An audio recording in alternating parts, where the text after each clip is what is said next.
भी हैं और हमारे बड़े सारे वरिष्ठ मित्र यहां बैठे हैं। मंच के सामने भी भारतीय जनता पार्टी के कई लोग होंगे। तो आप सब लोग थोड़ा सोच रहे होंगे कि आखिर ये मजमा क्या है, आखिर ये क्या ऐसा विषय है। तो यहां चित्र लगा है दीनदयाल उपाध्याय का भी, सहजानंद सरस्वती का भी, कर्पूरी ठाकुर जी का भी, महात्मा गांधी का भी, शहीद भगत सिंह जी का भी, बिहार के श्री कृष्ण सिंह जी का भी, वीर कुंवर सिंह का भी, जयप्रकाश जी का भी, सबका तस्वीर, बहुत सारे लोग आप देख सकते हैं। और मंच को किसी राजनीतिक पार्टी के बैनर तले नहीं सजाया गया है। तो मेरा आप सब लोगों का स्वागत है। जो विभिन्न राजनीतिक पार्टियों के लोग जो इस यहाँ सभा में आए हैं, उनका भी, जो सामाजिक रूप से दूसरे दलों से जुड़े रहते हैं, उनका भी यहाँ स्वागत है। यह कार्यक्रम का तरीका बिल्कुल अलग है और शायद बिहार के धरती पर इस प्रकार से एकेडमिक डिस्कशन, क्योंकि मैं इसे सभा नहीं कहूंगा, मैं इसे लेक्चर सीरीज का पार्ट मान रहा हूं।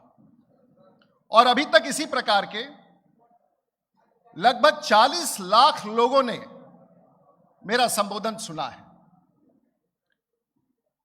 और कहां कहां, और यह मेरा 14वां जिला है। और मैं आभार व्यक्त करना चाहूंगा इस मंच पर जितने महानुभाव हैं मंच के सामने, कि आप लोगों ने अपना आज शनिवार के दिन एक समय निकाल करके मेरे पास आने का आपने समय निकाला।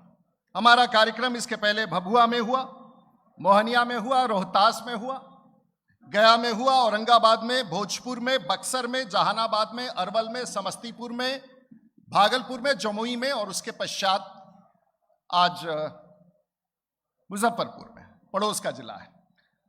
और सबसे पहले हमारा सबसे करीबी जो यहाँ का संबंध रहा है, मेरे सबसे खानदान में बड़े भाई प्रोफेसर रामेश्वर सिंह जी, जो उनके बारे में मैं थोड़ा सा बताऊंगा, जो 1930-32 में अमेरिका जाकर के उन्होंने शोध किया, अपना मक्के के फसल का शोध मुजफ्फरपुर लेके आए और अपने अंग्रेज मित्रों को यहां लेके आए थे। और जो उन्होंने शोध किया, वो अंग्रेज उस समय उस फसल का पेटेंट उन लोगों ने विदेश में करा लिया, लेकिन वो लंबी कहानी है, हम बाद में आएंगे। उनको भी विशेष रूप से नमन। आज का कार्यक्रम है क्या, और हम लोग तो औसतन मंच पर खड़े होकर के देश दुनिया को संबोधित करते हैं। और ये मेरे राजनीतिक जीवन का 37वां वर्ष है। और ईश्वर की दया से, परिवार के आशीर्वाद से और सारण की जनता के आशीर्वाद से मैं लगभग 30 साल तक लोकसभा और राज्यसभा में रहा और 5 साल मैं विधानसभा में रहा। मेरा उम्र उस समय 26 साल का होगा। लेकिन शायद मुजफ्फरपुर इतने करीब का जिला होकर भी मुझे नहीं पहचान पाया होगा। सुना होगा, भारतीय जनता पार्टी के नेता के रूप में कहीं ना कहीं चर्चा हुआ। मेरा सौभाग्य रहा है कि देश के 2 प्रधानमंत्री के कैबिनेट में काम करने का मुझे मौका मिला। अटल बिहारी वाजपेयी की सरकार में मुझे नागरिक विमानन और वाणिज्य मंत्री के रूप में काम करने का मौका मिला, और वर्तमान के माननीय प्रधानमंत्री श्री नरेंद्र मोदी जी के कैबिनेट में भी पार्लियामेंट्री अफेयर्स के राज्य मंत्री और स्किल डेवलपमेंट के स्वतंत्र प्रभार के रूप में काम करने का मेरा यह भी सौभाग्य है कि देश के 6 प्रधानमंत्रियों के साथ मैं सीधे या तो विपक्ष के हैसियत से या प्रतिपक्ष के हैसियत से या उनके साथ, और मेरा राजनीतिक जीवन चंद्रशेखर जी के साथ प्रारंभ हुआ और मार्ग में कई सारे प्रधानमंत्रियों के साथ मुझे काम करने का मौका मिला। लेकिन मुझे एक मौका नहीं मिला, और उसके लिए मैं स्वयं जिम्मेवार हूं। और पता नहीं ये बोलना उचित होगा कि नहीं, उस तस्वीर को लगाइए। मेरे 30 साल के राजनीतिक जीवन की यात्रा 2 बड़े भाइयों के बीच में बीत गया। एक बड़े भाई तो वो थे जिनसे मैं, परमिंदर जी बैठे हुए हैं और कई सारे छपरा के लोग यहां हैं, विनोद सम्राट जी भी यहां हैं। एक तो बड़े भाई वो हैं जिनसे एक जमाने में जिससे पूरा बिहार लड़ता था, उससे मैं अकेला लड़ा करता था। पता नहीं आप लोगों को पता है। ये 2 बड़े भाई हैं। और मेरे 30 साल के 2 बड़े भाई, जरा फिर से दिखाइए, हमारे फिर से दिखाइए। ये 2 बड़े भाई हैं, और इन 2 बड़े भाइयों के 35 साल के कार्यकाल ने मेरा पूरा जीवन छीन लिया। ये 2 बड़े भाई हैं जो इस मंच पर बैठे तमाम लोग और मंच के सामने बैठे तमाम लोग, अपने राजनीतिक जीवन का मेरा 15 साल दाहिने तरफ के सानिध्य में बीता और अगला 20 साल बाएं तरफ के सानिध्य, और मेरा पूरा राजनीतिक जीवन समाप्त हो गया। और इतना ही नहीं हुआ, मैं इसलिए आया हूं कि आपका भी राजनीतिक जीवन और सामाजिक जीवन इस दो विचारधारा में समाप्त हो गया है।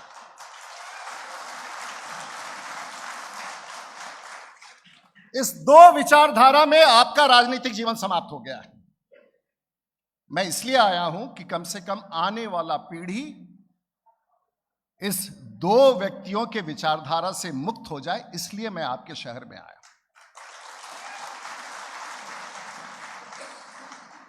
कोई पहली बार विधायक बनना चाहता है, कोई दूसरी बार विधायक बनना चाहता है, कोई एक बार सांसद बनना चाहता है, कोई दूसरी बार सांसद बनना चाहता है। मंत्री ईश्वर की दया से और बिहार की जनता से और हमारे गार्जियन लोग जो यहां बैठे हैं उनकी दया से मैंने 35 साल की यात्रा कर ली है और छात्र जीवन में पंजाब विश्वविद्यालय से निकल करके बिहार के राजनीति में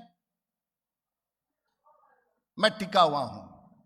और क्षमा कीजिए, अभी कोई तलवार लेके मेरे पास आए हैं, आपका बड़ा सम्मान है, लेकिन मैं इतना ही कहना चाहूंगा, निषाद जी, शंकर जी, प्रोफेसर साहब, प्रिंसिपल साहब, हमारे आने और जाने के बाद आप पर कोई केस मुकदमा नहीं होगा,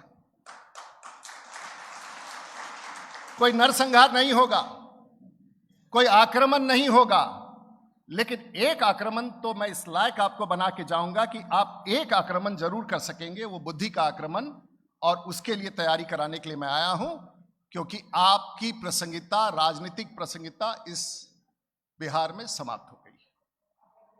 लेकिन ये होगा कैसे? मैं उन सब कई सारे जिलाओं में मेरा कार्यक्रम हुआ है, मैंने बहुत सारे एकेडमिक विषय को दिखाया, कुछ एक यहां भी दिखाऊंगा। छोड़ दीजिए कि नीति आयोग क्या कहता है हमारे दो बड़े महानुभाव के बारे में। बिहार की जनता 52% लोग गरीबी रेखा के नीचे हैं, और वो आप नहीं है साहब, वो लोग हैं जिनके लिए बड़े भाई, दो बड़े भाइयों ने पिछले 30 वर्षों में नीतियां बनाई हैं, वो उनके लिए। और इनके नीतियों के कारण पिछले 35 वर्ष में 33 वर्ष, 2 वर्ष और ही निकल जाएगा, वैसे पता नहीं कौन कुर्सी किसको देने का गारंटी देके बैठे हुए, हमको आइडिया नहीं है। 2 वर्ष और निकल जाएगा, लेकिन बिहार के ये बड़े सवाल में, और मेरा एक ही बड़ा साधारण सवाल है, बिहारी आगे है तो बिहार पिछड़ा क्यों? और देश चलाने वाला, दुनिया चलाने वाला बिहार है। जरा वो शुरुआत करते हैं यहां के 2 बच्चों से, वो एक आईपीएस ऑफिसर है, एक कलेक्टर है, एक प्रिंसिपल सेक्रेटरी है। जरा वो फोटो निकाल के रखिए, मैं बताऊंगा मिलेगा क्या। और एक नमूना मैं देके जा रहा हूं, पूरा भारत बिहारी चलाता है। बंबई के किसी इमारत में आप पहुंच जाइए, बंबई के किसी इमारत में आप पहुंच जाइए तो गेटमैन भी बिहारी होगा, लिफ्टमैन भी बिहारी होगा, उस मालिक का ड्राइवर भी बिहारी होगा, घर में साफ सफाई करने वाली वो महिला भी उस ड्राइवर की पत्नी होगी जो खाना भी पका रही है, और उस इमारत में रहने वाला जो बड़ा अधिकारी है वो भी बिहारी होगा। लेकिन वो यहां नहीं है, तो जिन लोग बिहार बना सकते थे, जो बिहार बना सकते थे, वो तो बिहार छोड़ के चले गए। तो पहले शुरुआत करें, क्योंकि वो उनके पिताजी और माताजी यहां बैठे हैं, और वैसे हजारों यहां के, we call them proud father and mother. दिखाओ ना यार, उनका वक्त लगेगा क्या? कोई बात नहीं, आप देख जब आ जाए। ये कौन है? कोई आप लोग परिचित है? ये कविता जी के और इस प्रोफेसर साहब के पुत्र हैं, और बिहार के जाने माने अफसरों में से हैं। ये तो बिहारी में रुके रहे, मेरे साथ भारत सरकार में जब हम नागरिक विमानन मंत्री थे तो देश दुनिया का, और आज जो भारत में जो हवाई जहाज का आंदोलन देखते हैं, जो हवाई चप्पल पहनने वाला आदमी वाजपेयी के समय था, तो उस नीति का निर्धारण करने वाला राजीव प्रताप रूडी था तब, और उसको लागू करने वाला यह व्यक्ति था जो इनका बेटा है। इनकी नीतियां ने पूरे भारत में जाल फैला दिया हवाई जहाज का। तो एक ही थोड़ी ना इनके घर में, दूसरी बेटी को भी तो जरा दिखाइए। आप लोग सब लोग रिपुदमन जाओ से परिचित हैं। इनके दामाद, इनकी बेटी, इनका बेटा, हर आदमी उस प्रशासन, और भारत में आज के तारीख में ये इनकी बेटी का और समथिंग, ये भी आज डीजी रैंक के अफसर हैं दिल्ली में, गुजरात कैडर के। एक और दिखा दीजिए।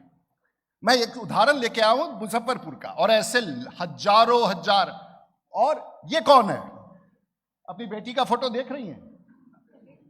ये प्राज्ञा है, ये बेटा है इनका। ये बेटी नहीं, बेटा है कहती है। प्रज्ञा आज डीजी लेवल की अफसर है मध्य प्रदेश में। साहब, ऐसे मैं आपको 1000 तस्वीरें दिखा सकता हूं।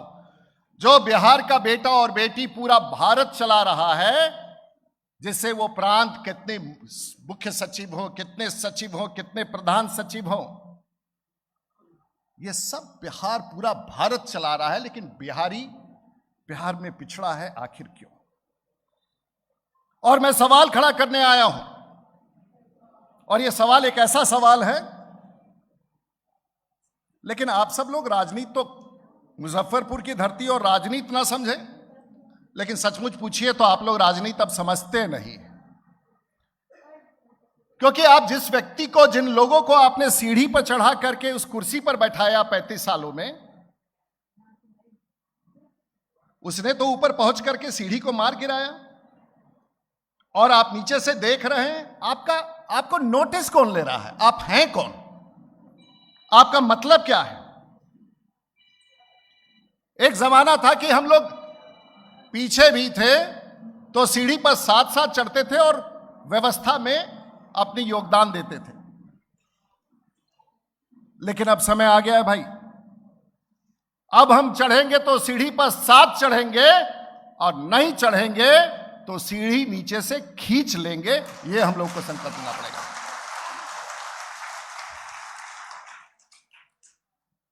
हमें आप सामंती कहते हैं, हमें आप मनुवादी कहते हैं, हमें जात के घेरे में घेर करके आप गिनती कराते हैं। और ये दो बड़े भाइयों के नेतृत्व ने आज बिहार में, ये सत्ता क्या है थोड़ा सा समझ लीजिए। अगर ये समझ गए तो आने वाले दिनों में, क्षमा कीजिएगा प्रोफेसर साहब, ये अपने आप में एक बड़ा शोध का विषय बनने वाला है। अगर ये विषय समझ गए कि राजनेता सत्ता कैसे समाज को बांट करके सत्ता में बना रहता है, बिहार उसका धरती पर सबसे बड़ा नमूना है। जब अंग्रेजों को लगा कि बिहार में वीर कुंवर सिंह और बहुत सारे स्वतंत्रता संग्राम से जुड़े हुए लोगों का आंदोलन शुरू हुआ, तो अंग्रेजों ने 1911 में बिहार को पश्चिम बंगाल और उड़ीसा से बांट दिया। वो तो था आजादी के पहले की कहानी। लेकिन उसके बाद चलते चलते देश आजाद हुआ। हम लोगों ने आजादी का जश्न मनाया। महात्मा गांधी, यहां आपने मुझसे माल्यार्पण कराया, यहां इसी धरती पर लंगट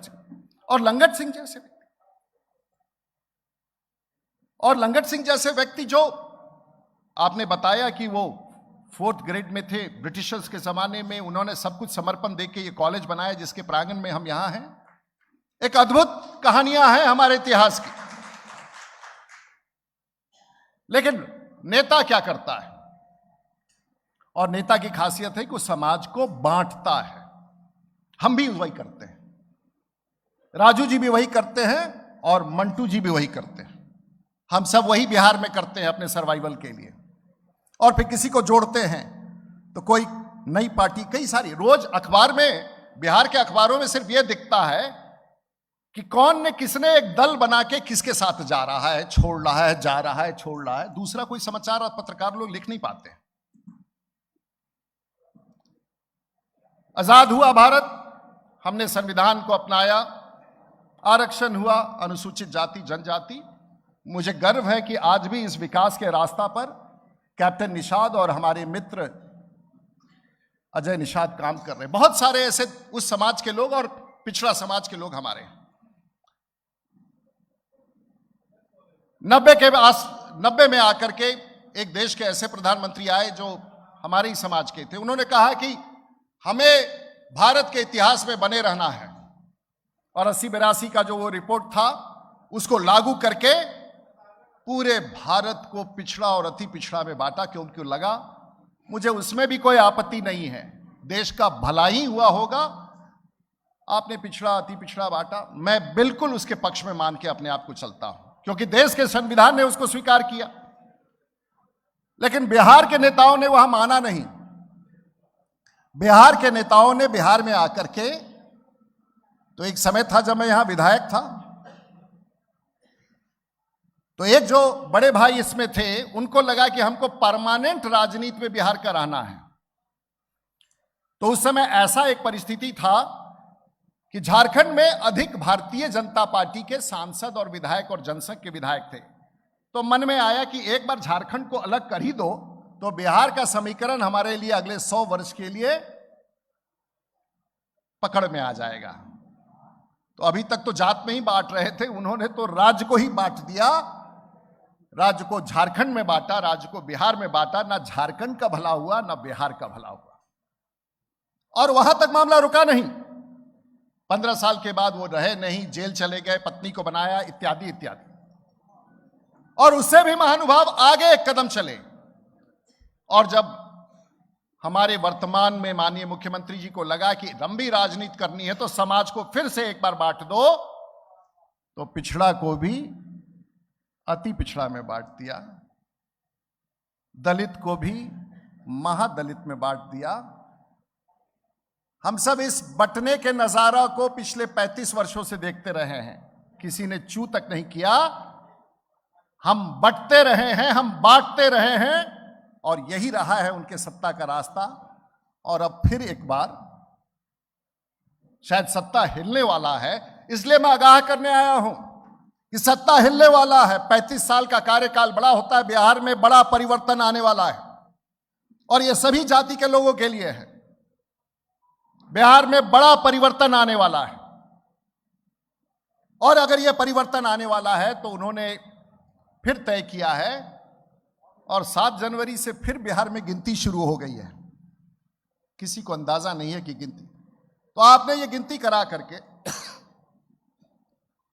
आज आपने गिनती कराया है, लेकिन ये नीति और जो पॉलिसी आप पिछले 30 वर्षों से बनाते रहे हैं, ये इन गरीबों के लिए बनाते रहे, और वो गरीब हैं जो आज बिहार से 4 करोड़ लोग बिहार छोड़ के चले गए हैं। मैं सवाल पूछने आया हूं कि तुम्हारी नीतियों के कारण आज पूरा बिहार से 4 करोड़ लोग बिहार छोड़ के चले गए, और वो दिखाइए, चाहे कलकत्ता का वो ठेला वाला हो या केरल का पान वाला हो, वो हमारे समाज का नहीं है साहब। मैं तो वो दिखाना चाहता हूं कि पूरा भारत कैसे चल रहा है। ये व्यक्ति को देखिए, ये केरल में, इसका नाम पप्पू यादव है। ये पप्पू यादव मेरे समाज का नहीं है साहब। यहां से 2000 किलोमीटर दूर जाकर के वो पान की दुकान चला रहा है। ये मेरे और आपके कारण पप्पू यादव यहां से नहीं गया, वो पप्पू यादव की बात नहीं कर रहा हूं मैं। ये बेचारा है, ये धनराज यादव है। धनराज यादव भी पिछले 25 साल पहले, और वो सुलभ वाला दिखाइए, ये है, यह अमोद सिंह है। स्वाभाविक है, सहरसा के बाबू साहब हैं। ये क्या करते हैं? ये नरीमन पॉइंट पर जो सुलभ शौचालय है उसका देखभाल करते हैं।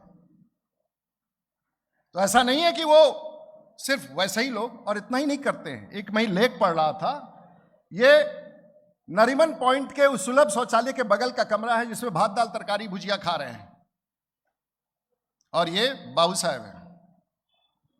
क्या सवाल पूछना चाहते हैं आप लोगों से? और ये जरूरत पड़ने पर टॉयलेट की सफाई भी कर देते हैं। मैं ये नहीं दिखाना चाहता हूं कि ये सब बहुत छोटे हैं, मैं ये बताना चाह रहा हूं ये कोई छोटा काम नहीं है।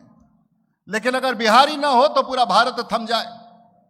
आप छठ के पहले गोवा चले जाइए, छठ के पहले आप दिल्ली चले जाइए, और छठ के खरना के दिन आप दिल्ली शहर में घूम जाइए, आपको एक टैक्सी वाला नहीं मिलेगा, आपको एक ड्राइवर नहीं मिलेगा, आपको एक घर में काम करने वाला नहीं मिलेगा, और आपको एक बहन नहीं मिलेगी जो अफसर की पत्नी है, जो छठ में विलीन नहीं है।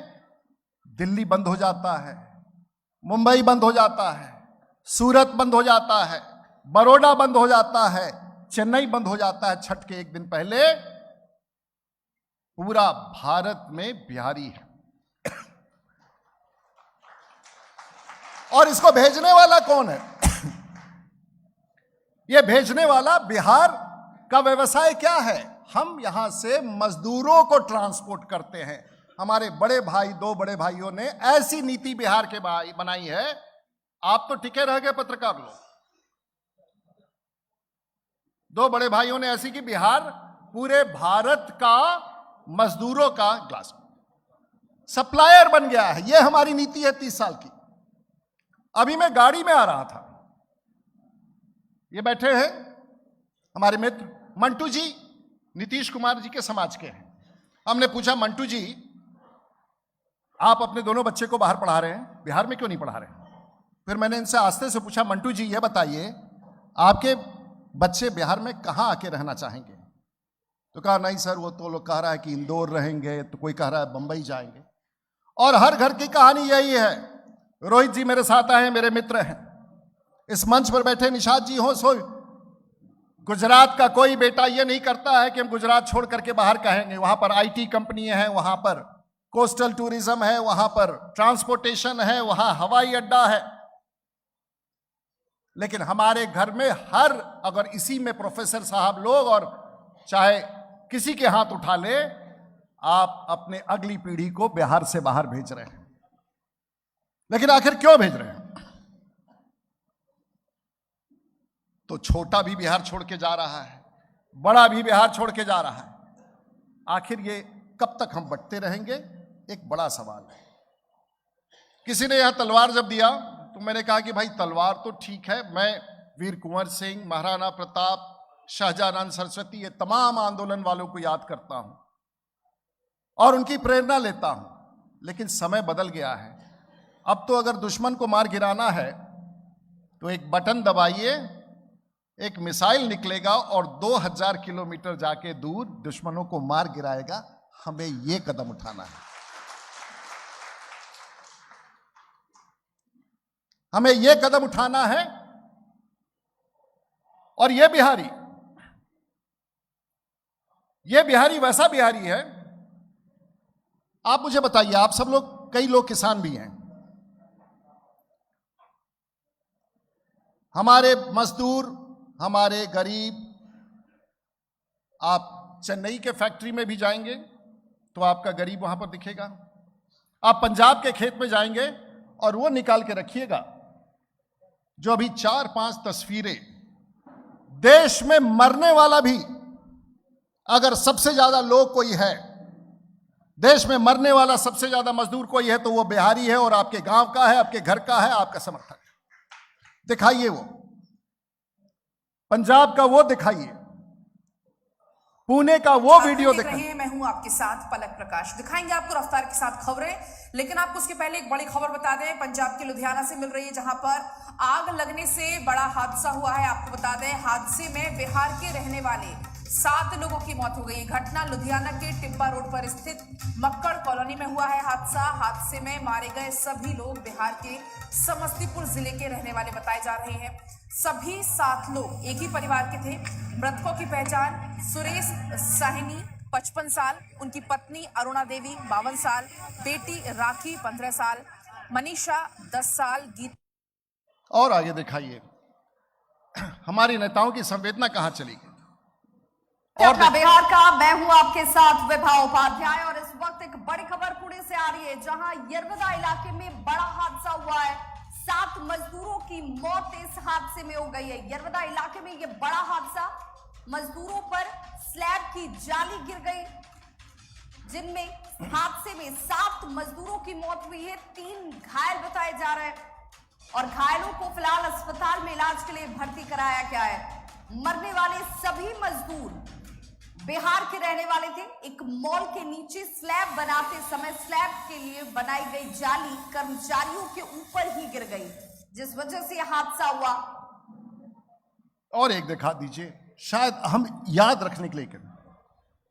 नमस्कार, आप देख रहे हैं कैमरा सब देखता है और मैं हूं आपके साथ शिप्रा झा। वो तस्वीर आपको दिखाएंगे, लेकिन उससे पहले आपको इस वक्त की बड़ी खबर बता दें। मुंबई से बड़ी खबर सामने आ रही है, बांद्रा में बिल्डिंग गिर गई है। इस वक्त की बड़ी खबर आपको मुंबई से बताए हैं, जहां बांद्रा में बिल्डिंग गिर गई, जिसमें एक व्यक्ति की मौत हो गई है। 16 लोग इसमें जख्मी बताए जा रहे हैं। शास्त्री नगर में मकान बन रहा था और तभी यह हादसा हुआ, जिसमें बिल्डिंग गिर गई और एक व्यक्ति की मौत हो गई है और सभी मजदूर बिहार के रहने वाले बताए जा रहे हैं। हमारे सहयोगी प्रशांत अधिक जानकारी के साथ जुड़े हुए।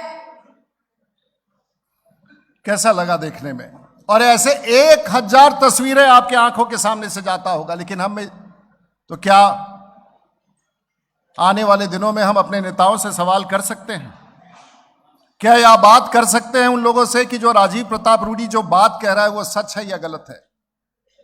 आप क्या हर नेता से यह पूछ सकते हैं कि रूडी जो बात कह के गया वो सच कह रहा है या गलत कह रहा है? हाँ ना में जवाब दीजिए। आप पूछ सकते हैं। और जिस दिन यह सवाल आप पूछने लगिएगा बिहार, लेकिन आप लोगों को लग रहा होगा कि मुझे गर्व है कि मैं अगड़ी समाज से हूं, तो पीछे एक जहानाबाद में कार्यक्रम हुआ, बक्सर में कार्यक्रम हुआ, दरभंगा में कार्यक्रम हुआ, और वहां लोगों ने कहा कि रूडी जी यहां ब्रह्मऋषि समाज के लोग आपके कार्यक्रम में नहीं आएंगे, ब्राह्मण समाज के लोग बक्सर और दरभंगा में नहीं आएंगे। मैं आपको बता देता हूं, मैं विचारों के साथ उनके बीच में गया था, और जितनी बड़ी संख्या में ये लोग आए, मेरा हौसला बुलंद करके गए, क्योंकि ये बिहार की बात करने आए थे। लेकिन मैं एक चीज स्पष्ट कर देना चाहता हूं, आप लोगों को लग रहा होगा, और यहां सब समाज के लोग होंगे, आपको लग रहा होगा कि मैं फॉरवर्डों की बात कर रहा हूं। नहीं, मैं बिहार की बात कर रहा हूं।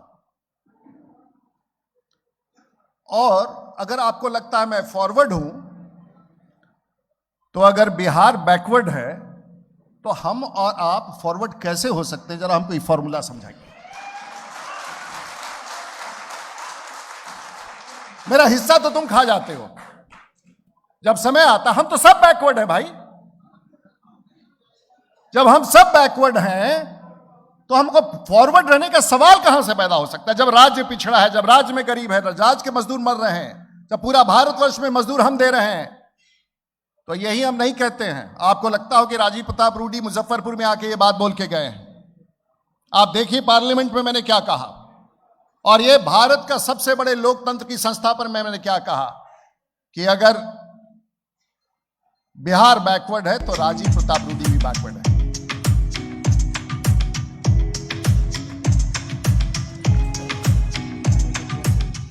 विषय पर आना चाहता हूं कि देश के भीतर जो ये विकास का स्वरूप है, ये आखिर ये बिहार यूपी, जहां बिहार अगर और यूपी अगर देश होता दुनिया में तो 5वां 6ठा दुनिया का सबसे बड़ा देश होता। लेकिन मेरा ये पीड़ा है, अब बिहार को लोग बैकवर्ड कहते हैं, पता नहीं वहां जाति से लोग बैकवर्ड कहते हैं कि फलाने जाति का है वो फॉरवर्ड का है। साहब मैं तो बैकवर्ड स्टेट से आता हूं, मैं तो बिहार को नारा देना चाहता हूं कि मैं भी बैकवर्ड हूं। अगर बैकवर्ड से ही उस राज्य का भविष्य बदल सकता है तो मैं बैकवर्ड हूं और बैकवर्ड स्टेट की लड़ाई लड़ूंगा। मेरा भी परिभाषा बैकवर्ड में ले लीजिए, क्योंकि मुझे मत वंचित कीजिए बैकवर्ड कहकर कि मैं तुम्हारा हिस्सा नहीं हूं। संजय जायसवाल जी, बैकवर्ड अगर राज्य है तो बैकवर्ड अगर राज्य है तो मैं भी बैकवर्ड राज्य का हूं, मैं भी बैकवर्ड हूं, और मैं भी बिहार को बैकवर्ड के नाम पर ही अपना चेहरा बैकवर्ड बनाते हुए कि देश में पूरे हमारे गरीब मजदूर पूरे भारतवर्ष में फैले बिहार में क्या ये सच्चाई है। और अभी तक हमने कोई राजनीति की बात नहीं कही है, हमने किसी नेता के बारे में खिलाफ कुछ पूछ सकते हैं। बलराम जी और निषाद जी हमारे पार्टी के वरिष्ठ नेता हैं, सुरेश बाबू वरिष्ठ नेता है, कहेंगे बे रूडी जी ये आपका एजेंडा कुछ समझ में नहीं आ रहा है। तो विनोद तावड़े हमारे भारतीय जनता पार्टी के राष्ट्रीय सचिव हैं, और एक दिन मैं उनके भाषण सुन रहा था।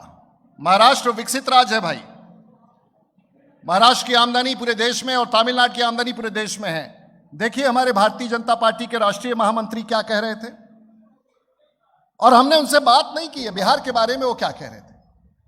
तो मुझे लगता है कि अगर बिहार के बाहर बिहार का व्यक्ति पूरा देश प्रदेश सिस्टम चलाने में अग्रसर है, तो उसका बिहार भी वैसे ही अग्रसर होना ये उसे अपेक्षित है, और ये करना ये अपना सबसे पहला दायित्व है।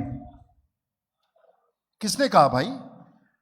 हमने तो नहीं कहा, और ये मेरे राष्ट्रीय महासचिव है जो बिहार के प्रभारी है, इन्होंने तो कार्य समिति की बैठक में, मेरी बातचीत नहीं हुई थी इनसे। इनके मन में क्यों आया ये बात? क्योंकि बिहार की ताकत को पूरा भारत ही नहीं पूरी दुनिया पहचानता है, और उसी पहचान को आपके बीच में, आपके भविष्य के लिए, आपके बच्चों के लिए, आने वाली पीढ़ी के लिए, तो चलिए मुजफ्फरपुर के लीची को क्यों छोड़ दें हम। और आपकी पहचान तमाम विरासत के साथ साथ लीची से भी है। जो दुनिया में कीवी ऑस्ट्रेलिया का हो, बेहतरीन फल है। पोर्टुगल का जैक फ्रूट, कटहल, अमेरिका का एवोकाडोस, इराक का खजूर, और भारत का लीची। हमारी तो पहचान है ही है, लेकिन महाराज पहचान किस बात का? हम बोलना ही नहीं चाहते हैं। दुनिया के अकेले व्यक्ति हैं जो सिर्फ सांसद ही नहीं हैं, और इसमें मेरे भारतीय जनता पार्टी, देश के प्रधानमंत्री का, हमारे पार्टी के दलों का नेता का एक बड़ी भूमिका रही है मुझे यहां तक पहुंचाने में। आज देश के प्रधानमंत्री के नेतृत्व में आज देश आगे बढ़ रहा है। मैं मिलता हूं देश के प्रधानमंत्री जी से, बिहार की पीड़ा उनसे सुनता हूं कि एक तरफ जहां गति से देश बढ़ता जा रहा है, वहां बिहार छूटता जा रहा है। लेकिन मैं बिहार में जब लौटूं तो आपकी लीची की बात कर रहा हूं, और लीची आपकी पहचान है। लीची पूरी दुनिया में जाता है, जो 30 दिन की अवधि में पूरे भारतवर्ष के पूरी दुनिया में पहुंचाना होता है, और आज पहुंचाने का सबसे सरल रास्ता हवाई मार्ग है। तो 70 साल में बिहार के नेताओं ने और 30 साल के बिहार के नेताओं ने क्या कहा, मैं आपको तस्वीर दिखाना चाहता हूं। गोवा 15 लाख की आबादी का राज्य है। गोवा 15 लाख की आबादी का राज्य है, जहां 2 अंतर्राष्ट्रीय हवाई अड्डा है, जहां से San Francisco, Toronto, Washington, London, Frankfurt जहाजें उड़ के जाती है।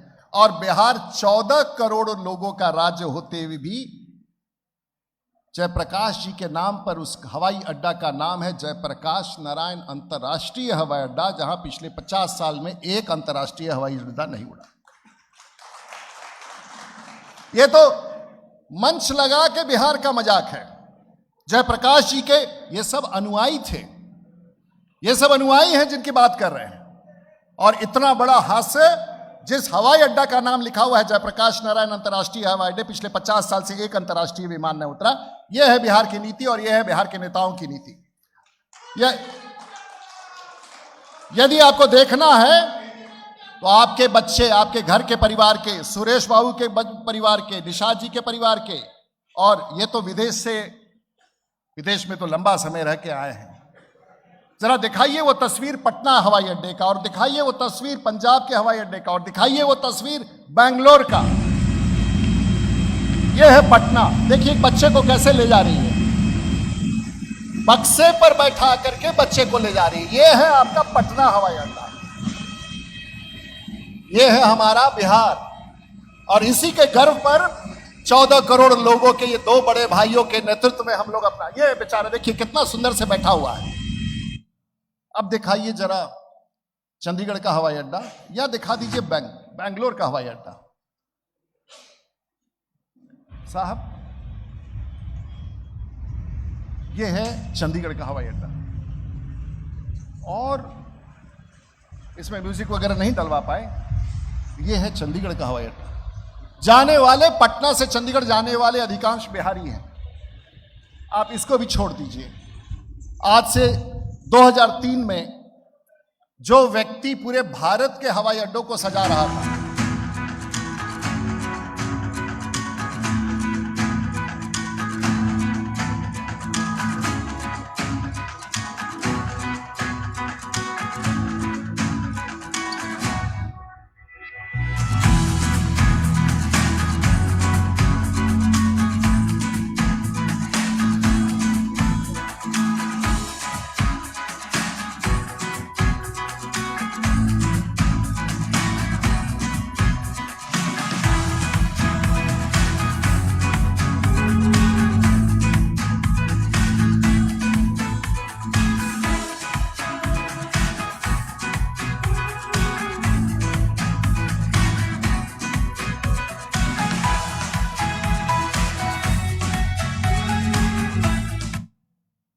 और इस तस्वीर को खींचने वाला बिहार का कप्तान राजीव प्रताप रूडी था, जो हवाई जहाज के भीतर था।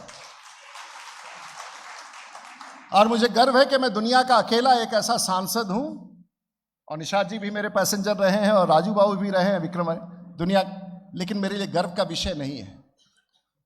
मेरा सिर शर्म से झुक जाता है जब लोग निर्यात की बात करते हैं, जब हमारे बच्चे यहाँ से बेंगलोर जाते हैं हवाई जहाज पकड़ने, बॉम्बे जाते हैं, दिल्ली पकड़ने जाते हैं,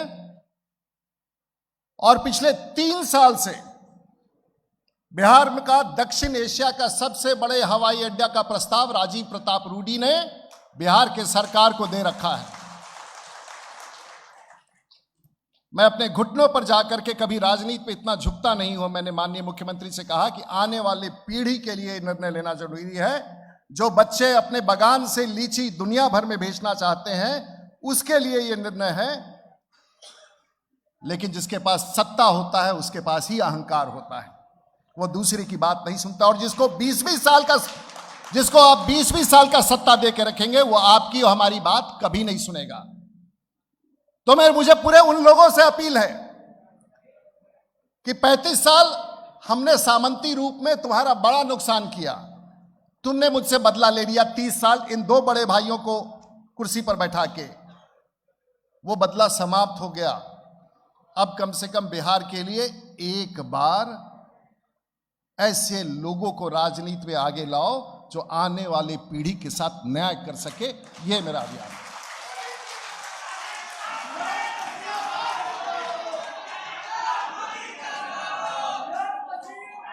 मैं ये कहना चाहता हूं, आज छोटा सा उदाहरण है। हम जब गांव में जाएंगे तो मेरे गांव के बगल में कोई कुशवाहा समाज के होंगे, कोई निषाद समाज के होंगे, कोई राजपूत समाज के होंगे, कोई कैश समाज के होंगे, कोई लोहार समाज के होंगे। लेकिन उसी गांव का निकला हुआ व्यक्ति जब दिल्ली जाता है, उसी समाज से निकला हुआ व्यक्ति, चाहे वो फॉरवर्ड हो या बैकवर्ड हो, वो सूरत जाता है। उसी समाज से निकला हुआ व्यक्ति जब वो चेन्नई जाता है, पुणे जाता है, बेंगलोर जाता है, बंबई जाता है, तो वहां कोई उसे कुशवाहा नहीं कहता है, वहां कोई उसे निषाद नहीं कहता है, कोई वहां उसे भूमिहार नहीं कहता है, कोई वहां उसे राजपूत नहीं कहता है, कोई उसे ब्राह्मण नहीं कहता है, कोई उसे कुर्मी नहीं कहता है। उस झुग्गी में रहने वाले, उस भवन में रहने वाले व्यक्ति को वो बिहारी कहता है। बड़ा कमाल है भाई, बाहर जाके बिहारी हो जाते हो और यहां जब रहते हैं तो जात में बढ़ जाते हैं। तो ये हमारा कमाल है। ये जो आगे हमारे मित्र लोग बैठे हुए हैं और इस मंच पर, ये हमारा कमाल है कि बिहार में लाते के साथ हम लोग एक दूसरे को तुरंत बांट देते हैं। ये हम नेताओं का कमाल है साहब, प्रोफेसर साहब का कमाल है, टीचर साहब का कमाल है। अभी धर्मेंद्र जी बैठे हुए तो उनको है कि भाई सब राजपूत हमको वोट देगा कि नहीं देगा। अरे भाई, ऐसे नौजवान को जो मैं इस उम्र में 26 साल में आया था तो बिहार में तब जीत के गया था जब डॉक्टर जगन्नाथ रघुनाथ और प्रभुनाथ थे। छपरा की जनता और तरैया की जनता ने मुझे 26 साल में विधायक बना दिया था। आज भी ये नमूना बैठा हुआ है, ये नौजवान बैठा हुआ है। उस समय किसी ने जाति नहीं पूछा था हमारा, और आज यही बात लेके तो हम आपके बीच में आए हैं कि वो जब बिहारी, रूडी भी बिहारी, सब बिहारी जब दिल्ली जाता है तो वही बिहारी दिल्ली में आम आदमी पार्टी की सरकार बना देता है, वही बिहारी गुजरात में भारतीय जनता पार्टी की सरकार बना देता है, वही बिहारी बंगाल में टीएमसी की सरकार बना देता है, वही बिहारी पंजाब में आम आदमी की पार्टी की सरकार बना देता है। तो वो बिहारी बिहार में अपनी सरकार क्यों नहीं बना पाता है, यही एक सवाल आपसे पूछना है। लगे रहिए आप लोग। जिस राज्य में भुवनेश्वर में अभी वर्ल्ड कप खत्म हुआ, जरा पूछिए हमारे किसी नेताओं से कि वर्ल्ड कप क्या होता है और कहां कहां होता है और कब कब होता है। भुवनेश्वर में वर्ल्ड कप करा के निकल गए लोग। कल तक की सोई हुई राजधानी आज भारत और दुनिया में फुटबॉल का वर्ल्ड कप करा रहा है।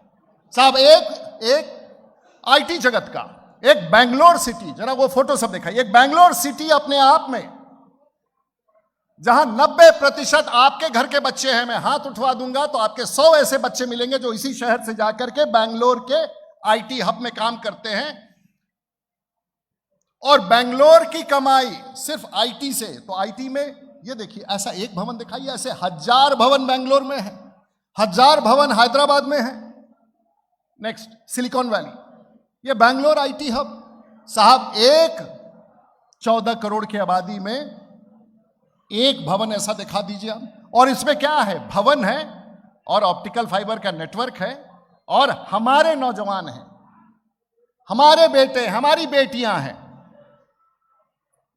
जो पूरी दुनिया को चला रही। और आज बेंगलोर शहर की कमाई 110 बिलियन यूएस डॉलर है, 10 लाख करोड़।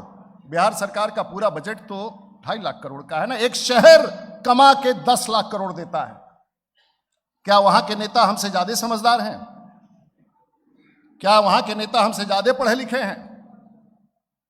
क्या वहां के नेता ज्यादा कामयाब हैं कि बिहारी जो वहां जाके उस देश को चला रहा है, उस प्रांत को चला रहा है, यहां पिछड़ा छूटा हुआ है?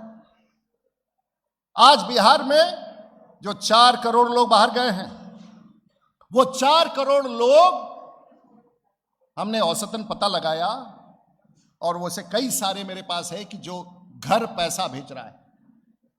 मुसलमानों की बात करती है सरकार, चाहे वो 2 बड़े भाइयों की सरकार मुसलमानों का वोट बांट करके यहां बैठी हुई है। सऊदी अरब जाने वाला वो छपड़े का फोटो दिखाइए, 2 बड़े भाइयों के कमाल का, आप उसकी बात सुनिए। लेकिन वोट के दिन वो वहां चला जाता है क्योंकि हम बांटते हैं। अगर मिल जाए वो तो तस्वीर देखो। क्या नाम हुआ आपका? मोहम्मद अफजल, छपरा, बिहार। और आप हवाई जहाज से यात्रा करके पटना से आए हैं जी। तो ये बताइए कि आप कभी जा कहाँ रहे हैं? Saudi Arabia. सऊदी अरेबिया में तू क्या करो तेरा भाई? जॉब करते हैं। Mobile crane operator. Mobile crane operator. कितना पैसा कमा के गाँव में भेजे लो? अरे 45,000 40,000। 45,000 कितना कमा के भेजेला? तो बिहार में काम नहीं थी कि उतना दूर चल गेला? बिहार में कहाँ रोजगार बा? बिहार में कहाँ रोजगार बा? आपको हम ऐसे 1000 छोड़िए साहब, मजाक है। आप कहीं भी उठा के देख लीजिए, हम ही देश चला रहे हैं। वो कह रहा है सऊदी अरेबिया जाता नहीं, रूडी जी हवाई जहाज में हमारे साथ आया था, 40,000 गांव घर छोड़ करके जा रहा है। ऐसे आपको हजारों आपको उम्मीदवार दिखाएंगे। तो करना क्या है भाई? हम लीची भेज नहीं सकते हैं, हम भवन बना से नहीं सकते, हम हवाई अड्डा बना नहीं सकते, हम बिल्डिंग बना नहीं सकते, हम रोजगार दे नहीं सकते हैं। हम तो मजदूरों के फैक्ट्री बन गए। बिहार मजदूरों का फैक्ट्री है। और आज 4 करोड़ लोग जो बिहार गए हैं, हाँ, और 4 करोड़ लोग बिहार गए। बिहार में 1,84,000 करोड़ रुपया, ये हिसाब है। 1,84,000 करोड़ बिहार के गरीब अपने गांव भेजते हैं, जो बिहार की सरकार उससे वेतन बांटती है। ये है बिहार। जरा मुजफ्फरपुर का वो दिखाइए, आप ही के शहर का एक रेलगाड़ी का दृश्य दिखा देते हैं। हम क्या दिल्ली जा रहे हैं काम करने के लिए। यहाँ क्यों नहीं काम करते? यहाँ मिलता ही ना काम, तो क्या करें? बैंड बजाने के लिए जा रहा हूँ। बैंड बजाने यहाँ तो बस है नहीं तो बजेगा कौन चीज में? यहाँ सरकार तो कहती है रोजगार दे रहे हैं। कुछ भी नहीं दे रहा। अगर देता तो जरूरी था इतना पब्लिक को जाने के लिए दिल्ली जाए, बाहर चाहे बम्बई जाए। सरकार को देगा तो ही तो काम करेंगे। कहाँ सरकार दे रहा है? काम नहीं मिलता है। क्या भैया कहाँ जा रहे हैं? दिल्ली जा रहे हैं इसलिए काम करने के लिए। काम यहाँ क्यों नहीं करते? काम मिल ही नहीं रहे तो क्या करेंगे बैठे बैठे। काम नहीं मिलता है? ना सरकार तो दावा कर रही है हम रोजगार दे रहे हैं सबको। कहाँ मिल रहा है, कुछ मिल ही नहीं रहा है। कुछ नहीं मिल रहा। क्या भैया कहाँ जा रहे हैं? दिल्ली जा रहे हैं सर, कमाने जा रहे हैं। किस लिए जाएंगे दिल्ली? यहाँ क्यों नहीं कमाते? यहाँ क्या है, यहाँ कुछ भी नहीं है। यहाँ तो समझिए कि वही है, खेती बाड़ी करो बस, और क्या करना है, जो भी अपना खाने पीने के लिए। बाकी एक्स्ट्रा अगर कुछ चाहिए तो कमाना तो पड़ेगा। कमाने के लिए यहाँ जगह नहीं है? क्या है यहाँ पे, आप लोग खुद ही चारों तरफ देखते रहते हैं, हर कुछ न्यूज वगैरह बनाते। देखिए मित्रों, हम लोग लगभग 55 मिनट से बोल रहे हैं। पत्रकार, बुद्धिजीवी सब बैठे हैं यहां। मैं आज यहां से चला जाऊंगा, लेकिन मेरा आपके शहर में, मेरे आपके शहर का अंतिम यात्रा नहीं है। मेरी यात्रा तो बिहार के राजनीति में अब शुरू हुई है। मेरे साथ एक कमी रहा कि मैं पिछले 35 साल के राजनीतिक जीवन में छपरा से जीतता था और देश दुनिया की राजनीति करता था, और भारतीय जनता पार्टी और देश के प्रधानमंत्री ने हमें इतना काम, लेकिन अब हम लोगों ने तय कर लिया है, मैं अपने जीवन के अंतिम सांस तक इस 14 करोड़ बिहारियों के लिए मैं अपने आप को निछावर कर रहा हूं, और किसी एक समाज के लिए नहीं, मैं बिहार के लिए अपने आप को निछावर कर रहा हूं। और इस बिहार के लिए मुझे जो कुछ भी करना पड़ेगा, मैं मर मिटने के लिए भी तैयार हूं।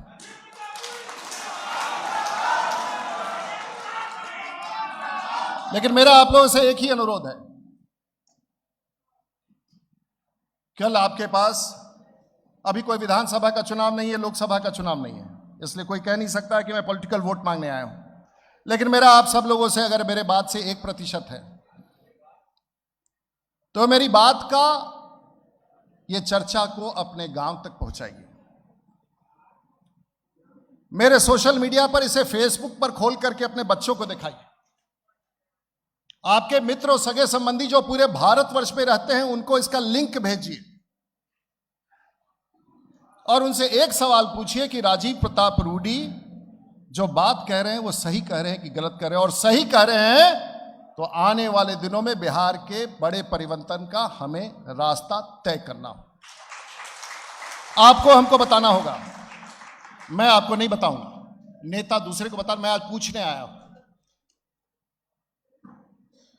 मैं आपसे पूछने आया हूं, मुझे आपसे मार्गदर्शन चाहिए, मुझे आपका नेतृत्व चाहिए, हर जाति और हर समाज का नेतृत्व चाहिए, आने वाली पीढ़ी के लिए आपका समर्थन चाहिए। आप ये पूछेंगे कि रूडी जी आए थे और अब चले जाइएगा, आपसे कैसे संपर्क होगा? तो देश और दुनिया में मेरे पास एक ऐसे मैंने व्यवस्था कायम किया और छपरा में, छपरा की जनता और छपरा के लोग, हमारे वरिष्ठ लोग यहां बैठे हुए हैं। मेरे लिए सबसे महान धरती है छपरा की धरती, जहां से मैंने राजनीतिक जीवन प्रारंभ किया है।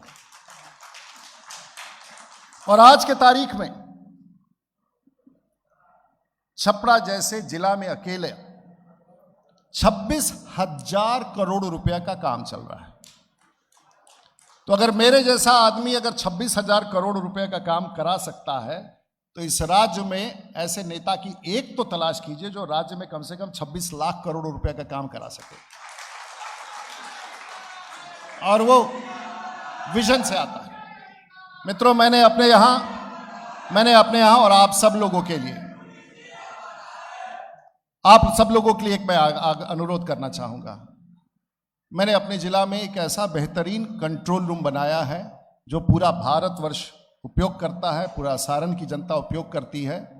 मैं आपसे भी अनुरोध करूंगा, आज के बाद छपरा सांसद का ये कंट्रोल रूम जो जन सेवा में है, जो गरीबों के लिए है, जो मरीजों के उपचार के लिए है, जो दुर्घटना के लिए है, जो कोटा के छात्र की अगर मृत्यु हो जाए और गोंडिया में और अगर त्रिवेंद्रम में अगर किसी की हत्या हो जाए या मृत्यु हो जाए, तो आपको किसी नेता के पास जाने की जरूरत नहीं है, आप सीधे मेरे कंट्रोल रूम में कॉल कीजिए। उसका मैं एक छोटा सा, और इस नंबर को जरूर रख लीजिए, इस नंबर को जरूर लिख लीजिएगा।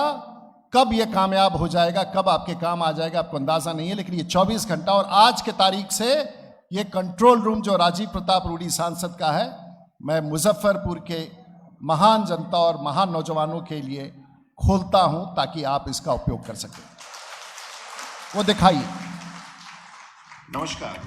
आइए सारण जिला के सांसद कंट्रोल रूम में आपका स्वागत है। और ये है मेरा यानी कि राजीव प्रताप रूडी का सांसद नियंत्रण कक्ष, जो 24 घंटे 8 लाइन और 24 घंटे कार्यरत है। और ये कोविड के लिए नहीं बनाया गया था, ये सामान्य रूप से जिला में संचालित है। और इसके माध्यम से तमाम 65 एम्बुलेंसेस चलाए जाते हैं जो GPS ट्रैकिंग के तहत है। और कहीं आग लग जाए, किसी फसल में आग लग जाए, किसी के घर में आग लग जाए, दमकल बुलाना हो, कहीं दुर्घटना हो जाए, कहीं स्वास्थ्य की सुविधा के लिए किसी को अस्पताल पहुंचाना हो, या फिर भीषण आंधी तूफान में बिजली की खंभे गिर जाए, तार गिर जाए, या दुर्घटना कहीं हो जाए, या सामान्य प्रशासनिक व्यवस्था हो, या देश दुनिया में कहीं कोई फंस जाए, कोई संकट में आ जाए, किसी की मौत हो जाए, विदेशों में किसी का बॉडी मॉर्ग में कई दिनों तक पड़ा हो, ऐसे चीजों के लिए समय समय पर लोग सांसद कंट्रोल रूम जो छपरा में स्थित है, जहां निरंतर हमारे बबलू चौबे जो उसके सुपरवाइजर हैं, दीपक जी, रामाकांत जी, मुन्ना जी, मृत्युंजय जी, विकी राज, चंदन और मुकेश, अभिषेक काम करते हैं। ये शायद एक छोटा सा उदाहरण, आज से 8 दिन पहले हमारे क्षेत्र के एक लड़के का हरिद्वार में होली के एक दिन आगे पीछे उसकी मौत हो गई। अखिलपुर का था, पता नहीं आप लोग परिचित होंगे, यहाँ से बहुत निकट। मुझे सूचना अपने कंट्रोल से मिला, मैं 24 घंटे के भीतर उत्तराखंड के गोताखोरों के साथ मैं उस स्थान पर पहुंच चुका था। मैं कोशिश करता हूं, और मैं ये भी कहना चाहता हूं, अगर आपके गांव का, आपके जिला का कोई आदमी देश दुनिया में कहीं फंसा हो, तो सबसे पहला व्यक्ति जिसे याद कीजिए, शायद मैं कामयाब हो जाऊं, राजीव प्रताप रूडी होगा। मैं अभी हाल फिलहाल की एक छोटी सी घटना दिखाता हूं, जो अभी हाल फिलहाल एक बच्चा डूब के मर गया था। है नहीं, सांसद हमारे ऐसा नहीं है, सांसद बेस्ट हमारे हैं। और मैं राजनीति में आज जो कुछ भी बोल रहा हूं, आपको पता नहीं है, कैप्टन निषाद हमको अपने बेटे से ज्यादा मुझे मानते थे। मैं 1996 में उनके साथ सांसद था, और आज भारत के जो कैबिनेट सेक्रेटरी राजीव गौबा हैं, उनके PS हुआ करते थे। और मैं केरल और पूरी दुनिया, कैप्टन निषाद जैसे व्यक्ति तो बिरले धरती पर राजनीति में अवतरित होता है। सुरेश शर्मा जी से बड़े भाई हमारे, बिरले कभी ऐसे राजनीति में ऐसे लोग का सानिध्य मुझे मिलता है। विधायक जी बैठे हुए हैं, सब लोग बैठे हुए हैं। इसलिए मेरी सिर्फ एक ही गुजारिश है कि आप सब लोग अब बड़े लड़ाई के लिए तैयार हो जाइए। वो लड़ाई तलवार की नहीं होगी, बुद्धि की होगी। इस लड़ाई में लोग कहाँ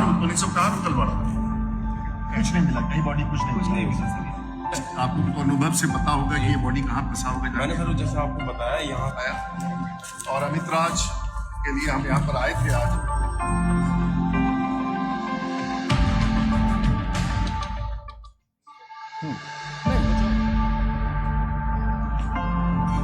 लोग कहाँ कुछ नहीं मिला, कहीं बॉडी कुछ नहीं मिला। आपको तो अनुभव से पता होगा कि ये बॉडी कहाँ फंसा होगा। मैंने सर जैसे आपको बताया यहाँ आया, और अमित राज के लिए हम यहाँ पर आए थे आज। मुझे प्रमाण नहीं देना है, ये मेरे क्षेत्र का था, और देश के किसी कोने में भी घटना होती, जहां तक मैं सक्षम हूं मैं जाता हूं। तो एक बार आप ईमानदारी से बताइए, आपको मेरा बात जचा कि नहीं जचा? अगर जचा तो हाथ उठा के बताइए। और आगे भी इस बिहार की लड़ाई के लिए आप लोग तैयार है कि नहीं? हाथ उठा के बताइए। और मैं बता दूं, जो आप सबों का समर्थन है, मुझे करोड़ों लोगों के बराबर का समर्थन दिख रहा है। लेकिन कुछ और तो अपने बारे में थोड़ा सा आप लोगों को और दिखा दूं जाते जाते, ताकि आपका हौसला यही हो कि मैं धरती पर ही नहीं लड़ाई लड़ता हूं, मैं आसमान में भी बहुत भयंकर लड़ाई लड़ता हूं।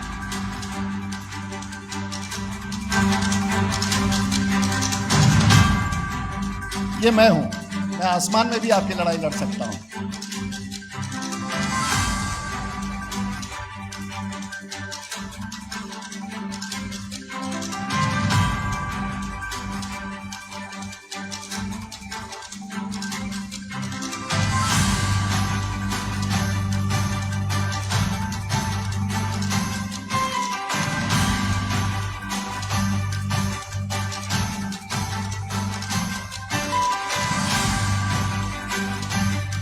तो ये कैसा लगा? तो ऐसा नहीं है कि आपकी लड़ाई हम सिर्फ धरती पर ही लड़ सकते हैं, राफेल जैसे लड़ाकू विमान को भी उड़ा करके लड़ सकते हैं।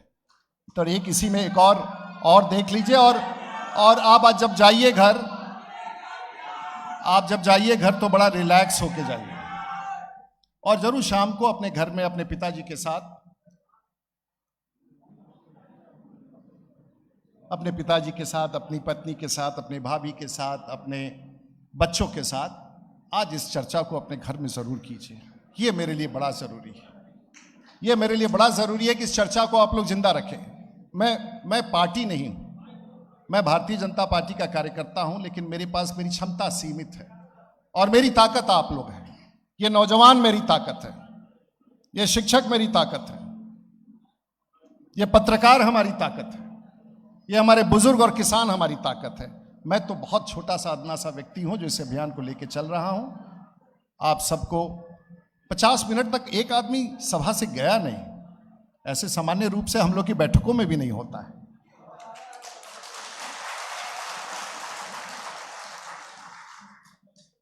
तो मैं आभार व्यक्त करना चाहूंगा, आप लोगों का आभार व्यक्त करना चाहूंगा। ऐसा ऑडियंस